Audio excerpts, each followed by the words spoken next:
வருமானிப்போம். அன்றைக்கு ஞான விழித்தினத்தை நாம் தொடர்ந்து சிந்திக்கிறோம். ஞான பயணத்தில் இல்லையா? ஞான பயணம் பற்றிய சிந்தனை நாம் தொடர்ந்து பார்த்து வருகிறோம். அந்த வண்ணம் இன்றும், அதாவது இன்னைக்கு டேட் என்ன, 10/11/2025 இல்ல? இன்னைக்கு நாம சிந்திக்கிறது ஞான பயணத்துல பொதுவாகவே உலகத்துல ஒரு வழக்கு இருக்கு, இயல்பான ஒரு வழக்கு. என்னன்னு சொன்னா, இந்த ஞானங்கிறதுலாம் கடைசியில கட்டையில போற நேரத்துல இல்லையா? அதான் வாழ்க்கையெல்லாம் முடிகிற காலகட்டத்துலதான் ஞானம்னு நினைக்கிறோம். அதெல்லாம் இப்ப யாருக்குப்பா? எல்லாம் வாழ்க்கையை அனுபவிச்சுக்கிட்டு அப்போ கடைசியில தான் வேணும். சின்ன வயசுல அதை சிந்திக்க கூடாது, அதை பத்தி எல்லாம் பேசக்கூடாதுன்னு அப்படின்னு ஒரு பழக்க வழக்கம் இருக்கு. ஏதாவது கேள்வி கேட்டுட்டா உடனே பேசலாம், பேசக்கூடாது, அதிக பிரசித்தெல்லாம் காட்டக்கூடாது. இந்த சிக்கல் எங்க வந்ததுன்னா, இவங்களுக்கு விட சொல்ல தெரியாது. அந்த குழந்தைங்க கேட்கறது புத்திசாலித்தனமா இருக்கும், அறிவுபூர்வமா கேட்கும். அவன் சொல்ல தெரியலன்னு என்ன பண்ணிட்டாங்க, பெரிய வாழ்க்கெல்லாம் நம்ம வாய் பேசக்கூடாது, வாயை பத்திக்க, இதெல்லாம் உனக்கு இப்ப உள்ளது இல்ல, அப்புறம் பாத்துக்கலாம், இப்படி ஜாப் சொல்லி அந்த நேரத்துல அவங்க வாயை அடைக்கணும். இது என்ன ஆயிடுச்சுன்னா, பொதுவாகவே ஞானங்கிறது ஏஜ் பீப்புளுக்கு உள்ளது, வாழ்க்கையினுடைய அந்திமத்தில் தெரிய வேண்டியது என்கிற ஒரு எண்ணத்தை உருவாக்கி இளமையில எல்லா கையாட்டமும் ஆடலாம் அப்படிங்கிற மாதிரி புரிஞ்சுட்டாங்க. பொய் சொல்றதுதான் வாழ்க்கைங்கிறத இன்னைக்கு உருவகமாயிருக்கு. அப்ப ஞானத்துக்கும் பொய்க்கும் ஒத்தே போகாது, அது ரெண்டும் எதிர் துருவங்கள். அப்படிங்கும் போது இவன் ஞானத்துல உண்மையை பேசுவான், வீட்டுல அப்பா அம்மா பண்ண முடிய தப்ப வெளியே சொல்லிட்டு இருப்பான். புரியுதுங்களா? அதனால என்ன பண்ணிடுவாங்க, வாய் பேசக்கூடிய அப்பா எப்படி இருக்காரோ அதை சொல்லு, அம்மா என்ன சொல்லணும் அதை மட்டும் கேட்க. அப்போ அறிவை வளர விடுறது இல்லை. இந்த மரத்தை முறிச்சு விடுற மாதிரி பண்றாங்க. ஆனா முறிக்க அது வளர்ந்து விடுறது, அது தெரிய மாட்டேங்குது. நீங்க எப்ப தடுக்கிறீங்களோ அப்பதான் அங்க அதி உத்வேகம் உண்டாகும். அந்த குழந்தை ஒரு காலத்துல மிகப்பெரிய கேள்வி தூக்கி ஒண்ணு பதில் கிடைக்கலன்னா சின்ன பின்னமாயிரும்.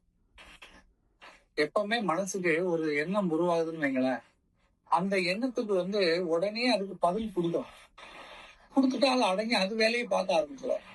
இப்ப கொடுக்கலன்னு வைங்களேன், அந்த சின்ன குழந்தைகள்கிட்ட காசு தாரேன், பழம் தாரேன், ஸ்வீட் தாரேன்னு சொல்லிட்டீங்கன்னா உங்க பக்கத்துல உட்கார்ந்து தொல்லப்பட்டுக்கிட்டே இருக்கும், குடு குடு குடு. நம்ம வேலையை பார்க்க விடாது, அது மட்டும் அதுல கவனமா இருக்கும். ஆமா, ரொம்ப முக்கியமான வேலை பார்க்கறோம், இல்ல யார்கிட்டயாவது பேசிட்டு இருக்கோம், அதை பத்தில அது கவனமே இல்லை. அதுக்கு வேண்டியது, அம்மா எனக்கு முட்டாய் தாரேன்னு சொன்னீங்கல்ல, ஸ்வீட் எடுத்தாரேன்னு சொன்னீங்களா, வாங்க டப்பால இருக்கிற எடுத்தாங்க, இப்படி கரைசல் பண்ணிக்கிட்டே இருக்கும். ஏன்னா அதுக்கு கவனம் ஒண்ணுதான். அதே மாதிரிதான் இந்த மனம் ஒரு கேள்வி கேட்டுன்னு சொல்லுங்களேன், அந்த கேள்விக்கு ஒரு சரியான பதில் வரலன்னா அது தொடங்கிக்கிட்டே இருக்கும். உங்க வாழ்க்கை நடந்துகிட்டு தான் இருக்கும், ஆனால் இந்த குடைசல் உள்ளுக்கு இருந்துகிட்டே இருக்கும். உங்களை யாராவது ஏமாத்திட்டாங்க, உங்களுக்கு ஒரு பொய் சொல்லிட்டாங்கன்னா உங்களுக்கு அவங்க பொய் சொன்னாங்கன்னு தெரியுது, நல்ல நண்பன், ரொம்ப நம்பிட்டு இருந்த ஆளு, அவன் உங்களுக்கு அது பதில் கிடைக்கல, நீ ஏன் நம்மள்ட்ட இப்படி பொய் சொன்னான், நம்மள்ட்ட ஏன் ஏமாத்தினான், நம்மளை எதிர்த்து தள்ளி வைக்கிறான், இந்த கேள்வி யார்கிட்டையும் கேட்க முடியாது, அவன்கிட்டையும் கேட்க முடியாது. ஆனா உங்களுக்கு பதில் வேணும், பதில் கிடைச்சாதான் அந்த மனசு அடங்கும். இது என்ன பண்ணும், புகஞ்சுக்கிட்டே இருக்கும், உள்ள கிடந்து குழப்பிக்கிட்டே இருக்கும்.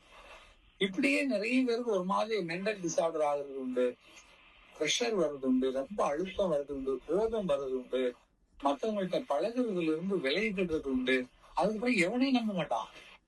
யாராவது ஒரு ஆள் அவங்களுக்கு வேண்டியவங்க ரொம்ப பழகினவங்க அப்படி ஏமாத்திட்டாங்க, பொய் சொல்லிட்டாங்கன்னா அந்த உணர்வு என்ன பண்ணுன்னா, பாக்குறவங்ககிட்ட இந்த பூனை ஒரு முறை ஒரு சூடான பால்ல நாக்க வச்சு சுட்டுடுச்சுன்னா அதுக்கு பிறகு வெள்ளையா கூடிய எந்த பால் ஆறுன பாலை பார்த்தா கூட அது வாய வைக்காது, இல்லையா? இது முல்லா கதையிலேயே உண்டு. முல்லாட்டையே அரசன் என்ன பண்ணிருப்பான், பால் கொடுப்பான், ஒரு நிறைய பால் கொடுத்து பூனை வளர்க்க சொல்லுவான். முல்லா என்ன பண்ணிட்டாராம், ஒரு சின்ன பாத்திரத்துல பாலை நல்லா சுட வச்சு கொதிக்க வச்சு பூனைக்கு வச்சுட்டார். பூனைய வந்து வாயை வச்சதுதான் வந்து எல்லாம் அலறி அடிச்சுட்டு வச்சு ஒண்ணு கூட பால் தோப்பு. இப்ப இவரு டெய்லி பால் அரசன்ல இருந்து பூனைக்கு கொடுத்த பால்னு சொல்லி வாங்கி குடிச்சு குடிச்சு குடிச்சு இவரு கொடுத்துட்டார். ஆனா பூனை எல்லாம் வந்து சாக ஆரம்பிச்சிச்சு. இப்படிதான் இன்னைக்கு நமக்கு வாழ்க்கை இருக்கு. அதனால அவங்க என்ன பயப்படுவாங்கன்னா, இந்த பொய்யா சொல்லிட்டு இருக்கக்கூடியவனுக்கு நம்ம உண்மையை சொல்லணும்னு அவங்களுக்கு உண்மையும் தெரியாது, தெரிஞ்சாலும் சொல்லி கொடுக்க கூடாது. ஏன்னா இவன் பொய்யிலே இருந்துகிட்டு இருக்கிறான், அவங்களுக்கு தெரியும் இல்லையா? ஞானத்துல போகும்போது உண்மையை கடைபிடிக்கணும், அப்பதான் ஆற்றல் வரும். ஞானத்துல போறதே எதுக்கு?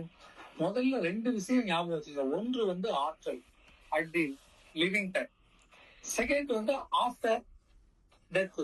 நம்ம வந்து எங்க ஆகணும், எங்க இருந்து வந்தோமோ அங்க போய் சேர. இந்த 2ம் தான். மன்னக வாழ்க்கையில் எப்படி இருக்கணும்? மன்னன் மாதிரி வாழணும். விண்ணக வாழ்க்கையில் தெய்வமாக மாறணும்.